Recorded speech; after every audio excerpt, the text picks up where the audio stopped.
ಗ್ರಾಮದ ಶಾಲಾ ಮಕ್ಕಳಿಂದ ನಾಡಗೀತೆ ನಾಡಗೀತೆಗೆ ತಕ್ಕಂತೆ ಗೌರವ ಸಲ್ಲಿಸಬೇಕು ಮತ್ತೆ ಮೊಬೈಲ್ ಅನ್ನ ಸರಿಯಾಗಿ ನೋಡಿ ಹಾಕಬೇಕಾಗಿ ಕೋರ್ತೇನೆ.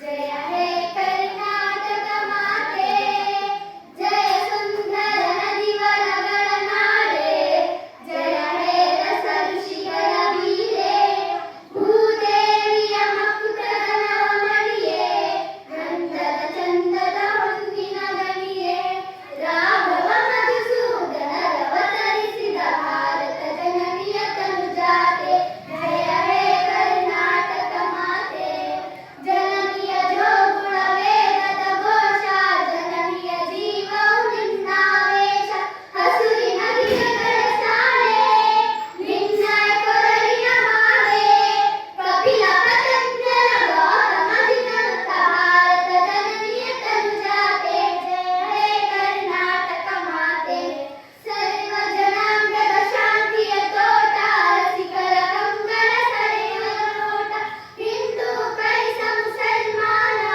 ಪಾರಸೀಕ ಜೈನರ ಉದ್ಯಾನ, ಜನಗಣ ಹೋಲುವ ಹೃದಯಗಳ ಧಾಮ, ದಾಯಕ ವೈದಿಕರ ಆರಾಮ, ಕನ್ನಡ ನುಡಿ ಕುಡಿದಾಡುವ ದೇಹ, ಕನ್ನಡ ತಾಯಿಯ ಮಕ್ಕಳ ದೇಹ, ಜಯ ಭಾರತ ಜನನಿಯ ತನುಜಾತೆ, ಜಯ ಹೇ ಕರ್ನಾಟಕ ಮಾತೆ, ಜಯ ಹೇ ಕರ್ನಾಟಕ ಮಾತೆ, ಜಯ ಹೇ ಕರ್ನಾಟಕ ಮಾತೆ.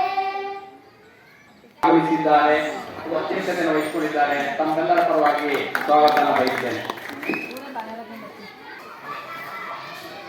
ಅದೇ ರೀತಿ ಮೂರ್ತಿಯವರು ಸಹ ಲಾಲಘಟ್ಟ ಗ್ರಾಮದ ಶ್ರೀಮತಿ ಶಿವಮ್ಮನವರು ಸಹ ಅದೇ ರೀತಿ ಶ್ರೀ ವೆಂಕಟಪ್ಪರವರು ಸಹ ಗ್ರಾಮ ಪಂಚಾಯತಿ ಸದಸ್ಯರು ಈ ಒಂದು ಸಭೆಗೆ ಆಗಮಿಸಿದ್ದಾರೆ. ಅವರಿಗೂ ಸಹ ಸ್ವಾಗತ ಬಯಸ್ತೇನೆ.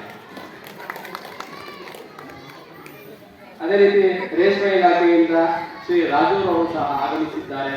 ತಮ್ಮೆಲ್ಲರ ಪರವಾಗಿ ಸ್ವಾಗತ ಬಯಸ್ತೇನೆ. ಅದೇ ರೀತಿ ಮುನಿಯಪ್ಪನಹಳ್ಳಿ ಶಾಲಾ ಎಲ್ರು ಒಂದು ಸ್ಲೋಗನ್ ಹೇಳ್ತೀರಾ? ಹಸಿರೆ ಹಸಿರೆ ಉಸಿರು, ಊರಿಗೊಂದು ಏನ್ ಬೇಕು? ಮರ, ವನ ಬೇಕು ಅಲ್ವಾ? ಇದೆಯಾ ನಿಮ್ಮೂರಲ್ಲೆಲ್ಲ? ಮುಂಚೆ ಎಲ್ಲ ಗುಂಟೋಪ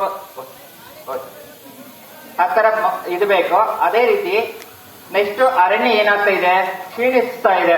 ಯಾಕೆ ಕ್ಷೀಣಿಸ್ತಾ ಇದೆ?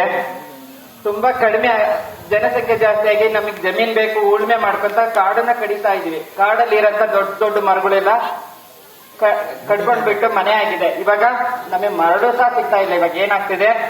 ಸ್ಯಾಂಡ್ ಅಂತ ಮಾಡ್ತಾ ಇದೀವಿ. ಈ ಸ್ಯಾಂಡ್ ಹೇಗ್ ಬರುತ್ತೆ? ಬಂಡೆನ ಪುಡಿ ಮಾಡಿ ಬರೋದು. ಮುಂಚೆ ಎಲ್ಲ ಹೇಗ್ ಮಳೆ ನೀರಿಂದ ಬಂದು ಒಡೆಯಲ್ಲಿ ಹರಿತಿದ್ದಂತ ಮರಳನ್ನ ಮನೆಯಲ್ಲಿ ಕಟ್ತಾ ಇದ್ದು. ಇವಾಗ ಒಡೆಯಲ್ಲಿ ನೀರಿಲ್ಲ, ಪ್ಲಾಸ್ಟಿಕ್ ತುಂಬಿಕೊಂಡಿದೆ. ಏಕೆಂದ್ರೆ ನಾವೆಲ್ಲ ಪ್ರವಾಸ ಹೋದಾಗ ನೀರ್ ಬಾಟಲ್ ನಾವ್ ಎಕ್ಸಾಂಪಲ್ ಈ ಐಟಮ್ ತೊಂದಿನಿ ಅಂತಂದ್ರು ಈ ಕವರೇ ಬೇಕು, ಪ್ಲಾಸ್ಟಿಕ್ ಬೇಕು.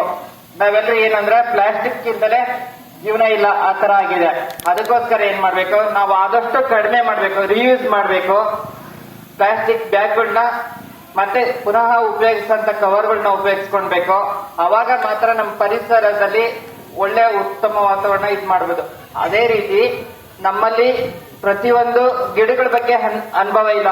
ಪ್ರತಿಯೊಂದು ಗಿಡದಲ್ಲಿ ಒಂದೊಂದು ಔಷಧಿ ಗುಣಗಳು ಇರ್ತವೆ. ಔಷಧಿ ಗುಣಗಳನ್ನ ನಾವ್ ಹೇಗೆ ಉಪಯೋಗಿಸ್ಬೇಕು ಅನ್ನೋದು ಗೊತ್ತಿಲ್ಲ. ಇವಾಗ ಏನಿದ್ರು ಇಂಗ್ಲಿಷ್ ಮೆಡಿಸಿನ್ ಹೋಗಿದೀವಿ. ಇಂಗ್ಲಿಷ್ ಮೆಡಿಸಿನ್ ಅಲ್ಲಿ ಹೋದ ತಕ್ಷಣ ಡಾಕ್ಟ್ರಿಗೆ ದುಡ್ಡು ಕೊಡ್ತೀವಿ, ಅವ್ರೊಂದು ಇಂಜೆಕ್ಷನ್ ಹಾಕ್ತಾರೆ, ಒಂದು ಟ್ಯಾಬ್ಲೆಟ್ಗಳು ಕೊಡ್ತಾರೆ. ಆದ್ರೆ ಒಳ್ಳೆ ಗಾಳಿ ಒಳ್ಳೆ ವಾತಾವರಣ ಇತ್ತು ಅಂದ್ರೆ ನಮ್ಗೆ ಯಾವುದೇ ಕಾಯಿಲೆಗಳು ಬರೋದಿಲ್ಲ. ಆರೋಗ್ಯ ಚೆನ್ನಾಗಿರ್ಬೇಕಂದ್ರೆ ಪರಿಸರ ಇರ್ಬೇಕು. ಇವಾಗ ನಮ್ಮ ಸಂಸ್ಥೆಯಿಂದ ಇಲ್ಲಿ ವೇದಿಕೆಯಲ್ಲಿ ಇರುವಂತವರಿಗೆ ಬೀಜಗಳನ್ನ ಕೊಡ್ತೀವಿ. ಅದು 10 ತರದಿದೆ. ಅವರೆಲ್ಲಾದ್ರೂ ಒಂದು ರಸ್ತೆ ಬದಿಯಲ್ಲಿ ಇಲ್ಲ ಕಾಡಲ್ಲಿ ಅವರಿಗೆ ಜಾಗ ಇದ್ದ ಕಡೆಯಲ್ಲಿ ಹಾಕ್ಬೋದು ಅಂತೇಳಿ ಕೇಳ್ತಾ ಇದೆ ಸರ್. ನಗರ ಸಸಿಗಳ ಮುಖಾಂತರ ಪರಿಸರ ಸಂರಕ್ಷಣೆಯಾಗಿ ಬಂದಿದ್ರಲ್ಲಿ ಮಾತಾಡಿರಲಿಲ್ಲ, ಬೆಳಕೋತಾ ಇರೋದು. ಆ ಉದ್ದೇಶದಿಂದ ಈ ಒಂದು ಕಾನ್ಸೆಪ್ಟ್ ಮಾಡ್ತಾ ಇದ್ದಾರೆ. ಇದನ್ನ ಲಾಸ್ಟ್ 2 ವರ್ಷದ ಹಿಂದೆ ನಮ್ಮ ಸಿಒ ಸಾಹೇಬ್ ವಿಕ್ರಮ್ ಸಾಹೇಬರು 3000 ಒಂದು ಬೀಜಗಳನ್ನು ಉಂಡೆ ಮಾಡಿ ಪರ್ವತಗಳಲ್ಲಿ ಏನು ಕಾಡಿನಲ್ಲಿ ಎಸ್ಬಿಟ್ಟು ಬಂದಿದ್ರು, ಆಟೋಮೆಟಿಕಲಿ ಮಳೆ ಬಿದ್ದಾಗ ಒತ್ಕೊಳ್ಳಿ ಅಂತ. ಬೇರೆ ಇನ್ಯಾರು ಮಾಡಿರಲಿಲ್ಲ. ಇವರ ನಮ್ಮ ಮಾರ್ಗದರ್ಶಿ ಅಧಿಕಾರಿಗಳಾದಂಥ ಉಮೇಶ್ ಅವರು ಅರಣ್ಯ ಒಂದು ಆರೋಪವಾಗಿದ್ದರು, ಮಂಜುನಾಥ್ ಅಂತ ಬಂದು ಅವರ ನೇತೃತ್ವದಲ್ಲಿ ಮತ್ತೆ